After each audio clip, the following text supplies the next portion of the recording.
এই যে ভূখণ্ডটা, যে জায়গায় আপনি বসে আছেন, ধানীখোলায় সেদিন উল্লেখ করেছিলাম যে আমরা এ দেশের ইতিহাসের মাজা থেকে শুরু করছি, না হলে হাঁটু থেকে। এমনভাবে আলোচনা করছে আমাদের শিক্ষিত মানুষেরা, আমাদের নেতারা, আমাদের দায়িত্বশীলরা, মনে হয় যেন একটা গর্ধব, একটা নির্বোধ, একটা হাম্মর। ইতিহাসের মাজাকে সে মনে করেছে মাথা। দল অন্ধতা তাকে আরো টোটালি অন্ধ করে ফেলেছে। ইতিহাসের সূচনা কবে থেকেই বাংলাদেশের, এখানে কত বংশ শাসন করেছে পূর্ব থেকে। মুসলিম শাসন শুরু হয়েছে এখানে 1202-3 সালে ইখতিয়ার উদ্দিন মোহাম্মদ বখতিয়ারের বঙ্গ বিজয় থেকে। খালজি বংশ, ইলিয়াস শাহী বংশ, হোসেন শাহী বংশ, পাঠানদের শাসন, মুঘলদের শাসন, ইংরেজদের শাসন, তারপরে কাদের শাসন? আপনি 52 সাল থেকে শুরু করে দেন, আপনি 71 সাল থেকে শুরু করে দেন, আপনি 89 কোন গণ অভ্যুত্থানের সারের বিরুদ্ধে হয়েছে ওইটার থেকে শুরু করেন। এই ভূখণ্ড কি কারো মায়ের পাট থেকে বেরিয়েছে নাকি? ফালতু কথা বন্ধ করুন। এই মাটি আল্লাহর দেওয়া। এখানে বহু শাসক শাসন করেছে, ইতিহাসের বহু প্রক্রমার উপরে গেছে, বহু এসেছে রাজনীতি, বহুত রাজনীতি গেছে, বহুত শাসক এসেছে, বহুত শাসক গেছে, কিন্তু যায়নি একজনের শাসন। তিনি কে? আল্লাহর শাসন যায় না। আল্লাহকে কেউ বিতাড়িত করতে পারে না। আল্লাহর আরশের ধস নামানো যায় না।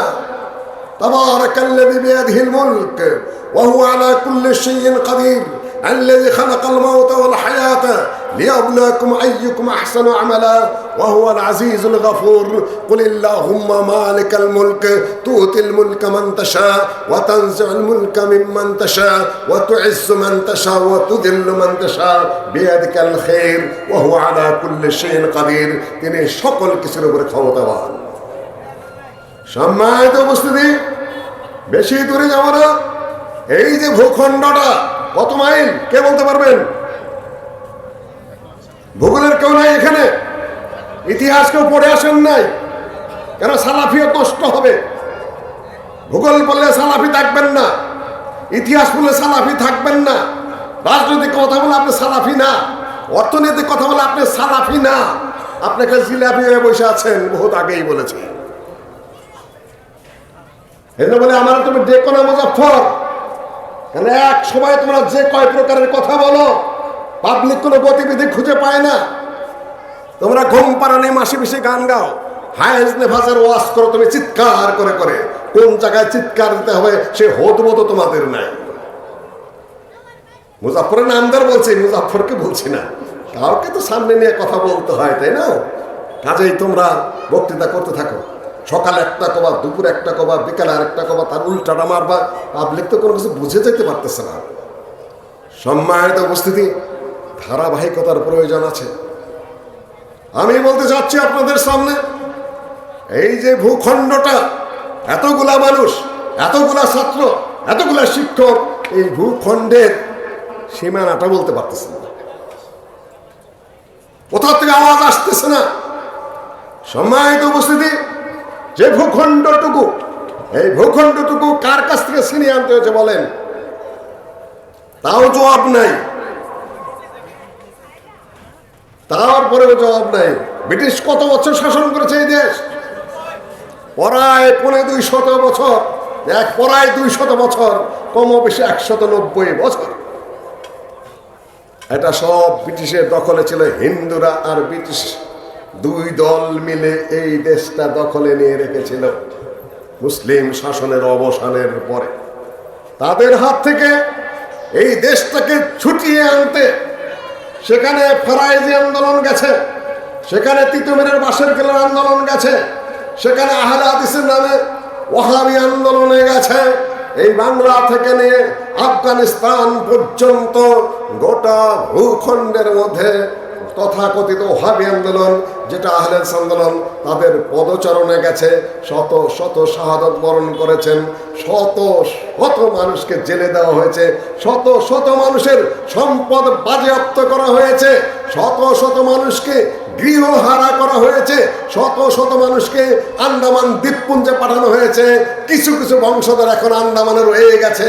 বাঙালিদের সেই যোদ্ধাদের পূর্বপুরুষদের কিছু কিছু বংশ এখনো আফগানিস্তানে রয়েই গেছে। আপনি ইতিহাস কোথার থেকে শুরু করেন? কোন ভূখণ্ডে দাঁড়িয়ে ইতিহাস আপনি কোথার থেকে শুরু করেন?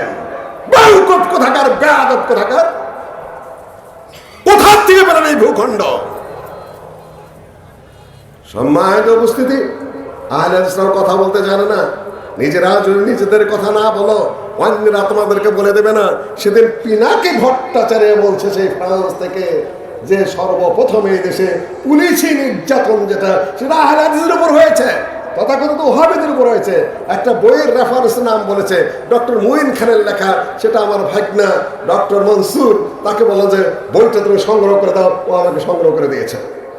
পুলিশি নির্যাতন কি নতুন শুরু হয়েছে নাকি দেশে? সেই ইতিহাসও দীর্ঘ শত শত বছর আগের ইতিহাস। সেই ভূখণ্ডে আমরা বসত করি। তাদের উদ্দেশ্য ছিল এই ভূখণ্ডটা ইংরেজদের কাছ থেকে, হিন্দুদের কাছ থেকে ছিনিয়ে নিয়ে যে ভূখণ্ডটা প্রতিষ্ঠিত করা হয়েছে 1947 সালে, তার নেতাকে ছিলেন তাও জানেন না। তারা সবাই আহলে হাদিস, মাওলানা আকরম খাঁ, আল্লামা আব্দুল্লাহ আল বাকি, কাফি আহলে হাদিস নেতারাই ছিলেন। আজকে আমার সালাফি বন্ধুরা, নব্য সালাফিরা বলে রাজনীতি হারাম। তোমার বাপের কাছে হালাল ছিল, তোমার দাদার কাছে হালাল ছিল, তোমার 14 গোষ্ঠীর কাছে হালাল ছিল। তুমি কোন গোরাদ্দেবের কসু বিদ্যা শিখে আসছো? তুমি খালি হারাম হারাম ফতোয়া দিয়ে যাচ্ছ। তুমি ওয়াজ করো হারাম খেয়ে, ওয়াজ করো হারামের ঘরে, পয়সা নাও হারামের, চান্দা তুলো হারামের, হারামের পয়সায় মাদ্রাসা, হারামের পয়সায় মসজিদ, আর আহলে হাদিসের কথা আসলে হারাম হারাম, থামেন থামেন, তাই না? দ্বিমুখী নীতি চলছে সমাজে পরিষ্কার ভাবে। দ্বিমুখী নীতির থেকে আমাদের ফিরে আসতে হবে। সম্মানিত উপস্থিতি, যে আয়াত দুটো তেলাওয়াত করেছি, সেই আয়াত দুটার আলোকে কয়েক মিনিট কথা বলে আমি আমার বক্তব্য শেষ করে দিচ্ছি। বাচ্চাটা কোরআনের আয়াত তেলাওয়াত করছিল, মুহাম্মাদুর রাসূলুল্লাহ, মুহাম্মদ হলেন আল্লাহর রাসূল, ওয়াল্লাযীনা, মুহাম্মাদুর রাসূলুল্লাহ, মুহাম্মদ আল্লাহর রাসূল, তার সাথে যারা ঈমান এনেছেন সাহাবীগণ, ওয়াল্লাযীনা মাআহু আশিদ্দাউ আলাল কুফফার, তারা কাফেরদের বিরুদ্ধে হলো বলিষ্ঠ, আশিদ্দা, রুহামাউ বাইনাহুম, তারা পরস্পর হলে পরস্পরের প্রতি মমতাশীল, মায়াশীল। মাসালুল মুমিনিনা ফি তাওয়াদ্দিহিম ওয়া তারাহুমিহিম, মুমিনদের সাথে মুমিনদের সম্পর্ক এমন, পরস্পরের ভালোবাসা, পরস্পরের মহব্বত, পরস্পরের প্রতি পরস্পরের আন্তরিকতা। ফি তাওয়াদ্দিহিম ওয়া তারাহুমিহিম কাল জাসাদিল ওয়াহিদ, একটা দেহের মতো। ইজাস্তাকা মিনহু উদবুন ওয়াহিদ, যদি একটা অঙ্গ দেহের কোনো জায়গায় কষ্টকর হয়ে পড়ে, কেটে যায়, ফেটে যায়, আহত হয়, সারা দেশ, যে সারা দেহ জর্জরিত হয়ে পড়ে, সে ঘুমাতে পারে না, সে খেতে পারে না, সে রেস্ট নিতে পারে না। মুসলিমের হলো এই উদাহরণ। সারা পৃথিবীর মুসলিম এক দেহ। সম্মানিত উপস্থিতি, আজকে সারা পৃথিবীর মুসলিমদেরকে যদি আপনি লক্ষ্য করেন, তারা, তাদের মধ্যে কতটা বন্ধুত্ব, তাদের মধ্যে কতটা আন্তরিকতা, তাদের মধ্যে কতটা মহব্বত রয়েছে। কিছুদিন আগেই যে ঘটনাগুলো ঘটে গেল, কতটা মহব্বতের পরিচয় কে দিয়েছে, কতটা মহব্বতের পরিচয় কে দিয়েছে, কতটা ভালোবাসার পরিচয় কে দিয়েছে, কতটা আন্তরিকতার পরিচয় কে দিয়েছে। এই দেশের রাজনৈতিক দলগুলো শাসন করে, তাদের নীতি, তাদের নৈতিকতা, তাদের আদব, তাদের আখলাক, তাদের ওঠা বসা, তাদের কথাবার্তা, তাদের চিন্তা চেতনা, পারস্পরিক যে আচরণ, একজন আরেকজনের জানা যায় পর্যন্ত যায় না। একজন আরেকজন ঘাড় ঘুরে অপর দিকে তাকিয়ে থাকে। ইসলাম শিখেছে আপনি সালাম করবেন, ইসলাম শিখেছে আপনি সালামের জবাব দিবেন। ইসলাম বলেছে কয়েকটা জিনিস আপনার জন্য ফরজ, যদি দেখা হয় সালাম করবেন, সালাম দিলে জবাব দিবেন, দাওয়াত দিলে দাওয়াত গ্রহণ করবেন। আর যদি হাঁচি দেয় আলহামদুলিল্লাহ বলে, ইয়ারহামুকাল্লাহ বলেন, ইত্যাদি ইত্যাদি। যে আপনার উপর ওয়াজিব, আপনার এই গান্ধা রাজনীতি করা ওয়াজিব না মুসলিমদের প্রতি মুসলিমদের যে হক, যে নির্দেশ আল্লাহ নবী দিয়েছেন সেটা ফরজ? কোনটা? জবাব নেই, বোঝেন না কিছু, তাই না? কোনটা জরুরি? আল্লাহ নবী আপনাকে কি শেখালো, আর আপনার এই পচা রাজনীতি আপনাকে কি শিখিয়েছে? সংশোধনের প্রয়োজন। সম্মানিত উপস্থিতি, মুহাম্মদুর রাসূলুল্লাহ والذين معه أشداء على الكفار رحماء بينهم تراهم ركعا سجدا يبتغون فضلا من الله ورضوانا سيماهم في وجوههم من أثر السجود। সিজদার কারণে তাদের কপালে দাগ থাকে, এটাই পূর্ণতা। الذين مكناهم في الأرض أقاموا الصلاة وآتوا الزكاة وأمروا بالمعروف ونهوا عن المنكر ولله عاقبة الأمور।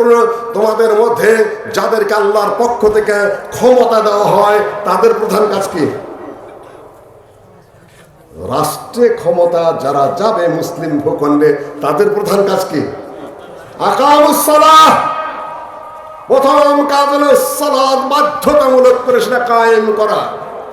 আকামুস সালাহ, আসসালাহ আসসালাহ। 7 বছর 10 বছর থেকে নিয়ে মৃত্যুর আগ পর্যন্ত কোন ব্যক্তি কোন মুসলিম কান্ট্রিতে ব্যান নামাজি থাকতে পারবে না। এই জন্য এই ভূখণ্ড স্বাধীন করা হয়েছিল ইংরেজদের কাছ থেকে। এই জন্য হিন্দুদের কাছে ছুটানো হয়েছিল। তখনকার নেতৃবৃন্দ অধিকাংশ এই ধরনের ছিলেন যে এই রাষ্ট্র ইসলামিক হবে, এখানে ইসলামিক শাসন ব্যবস্থা কায়েম হবে, কোরআন এবং সুন্নাহ অনুযায়ী রাষ্ট্রটা চলবে। না হলে ভারতের সাথে মিশে চলতে সমস্যা কি ছিল? আমাদের কি সমস্যা ছিল? ভারতে মুসলমান আছে না, ওরা নামাজ তো পড়েই, অত রোজা রাখেই, ওরা তো হজ করেই, ওরা নিজেরা যাকাত দেয়। তা আমার এই স্বাধীন ভূখণ্ডের দরকারটা কি?